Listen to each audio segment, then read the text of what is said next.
말씀은 사도행전 16장 3절입니다.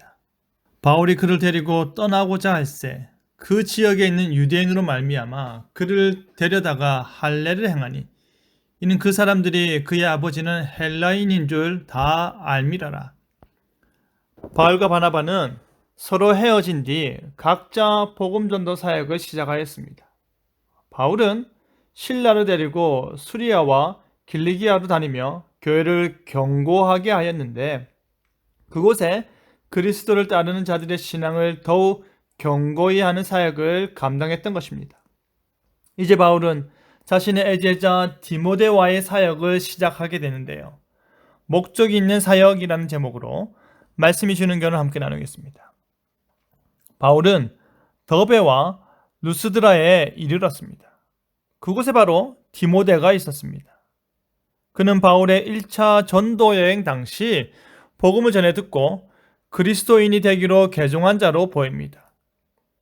그런 그가 1년이 채 안 되는 시간 동안에 바울의 제자로 일컬어진다는 것은 디모데의 신앙을 향한 열심이 얼마나 대단하였는지를 짐작할 수 있습니다. 디모데는 유대인 어머니와 헬라인 아버지 사이에 태어난 아들이었습니다. 이 말은 디모데가 정통 유대인의 신앙 혈통 가운데 있지 않았다라는 것입니다. 혈통을 무엇보다 중요하게 여기는 유대인들이 이방인과 결혼을 한다는 것은 그들 입장에서는 정결치 못한 것이기 때문입니다. 이 말은 동시에 복음을 흡수하는 데 있어서는 낮은 장벽으로 큰 어려움이 없었다는 말입니다. 무언가에 강하게 사로잡히지 않은 상태이다 보니 복음이 보다 강력하게 역사할 수 있었던 것입니다. 실제 디모데는 그의 어머니 유니게와 외조모 로이스가 먼저 복음을 믿어 개종하였고 그 신앙의 교육 아래 자랐던 것입니다. 뿐만 아니라 디모데는 루스드라와 이고니온에 있는 형제들에게 칭찬받는 자였습니다. 인접한 지역 사람들에게 칭찬을 듣는다는 것은 그가 얼마나 신앙과 생활에 있어서 본이 되고 아름다운 열매를 많이 맺었는지를 알 수 있습니다. 부모가 신앙을 가르치고 옳고 그른 것을 가르친다 하더라도 받아들이는 자녀가 그대로 행하지 않으면 신앙의 참된 전수는 이루어지지 않는 것입니다. 하지만 디모데는 그 신앙을 그대로 전수받고 더더욱 신실하게 자라나서 칭찬을 자자하게 듣는 성숙한 그리스도인이 되었던 것입니다. 이제 바울은 디모데를 데리고 그의 선교 사역을 떠나고자 하였습니다. 아마도 바나바와 함께 떠난 마가의 자리를 디모데에게 주어서 자신과 함께 동력하고자 하는 것 같습니다. 이제 20살 남짓의 젊은 청년 디모데는 바울을 섬기며 그에게 주어진 거룩한 사역을 감당하는 것입니다.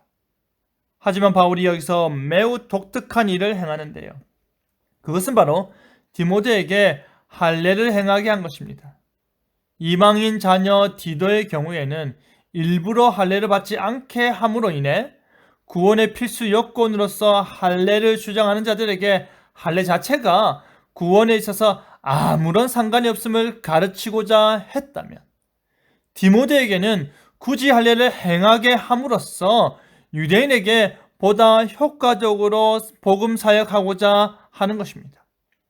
바울에게 할례를 행함은 복음 전도의 효율성을 위한 방편일 뿐인 것입니다. 바울에게 중요한 것은 할례가 아니라 그리스도의 복음을 전함으로 인해 참된 자유를 누리는 것이기 때문입니다. 이제 바울은 모든 사람들이 디모데가 이방인이고 할례를 행하지 않았던 사람임을 아는 가운데 할례를 행하게 함으로써 그의 사역을 보다 폭넓게 확장시켰던 것입니다. 이방인 아버지 밑에서 자란 아들로서 할례를 받게 하여 유대인과 이방인 모두에게 복음의 도구가 되게 하는 것입니다.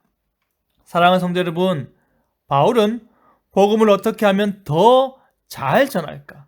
어떻게 하면 더 많은 사람들을 복음하려고 인도할까를 고민하였습니다. 그리고 디모데는 그와 동력하는 가운데 몸소 그 일을 행하였던 것입니다. 바울에게는 목적이 있었고 그 목적을 이루는 것입니다. 우리 역시도 하나님의 복음을 위해 목적이 있어야 할 것입니다. 하나님의 영광을 위해 목적이 있어야 할 것입니다. 그 목적을 기쁨으로 이루고자 지혜롭게 성취하고자 힘쓰길 바랍니다. 그리하여 목적이 있는 사역을 즐거이 감당하는 저와 여러분 되기를 간절히 바랍니다. 아멘.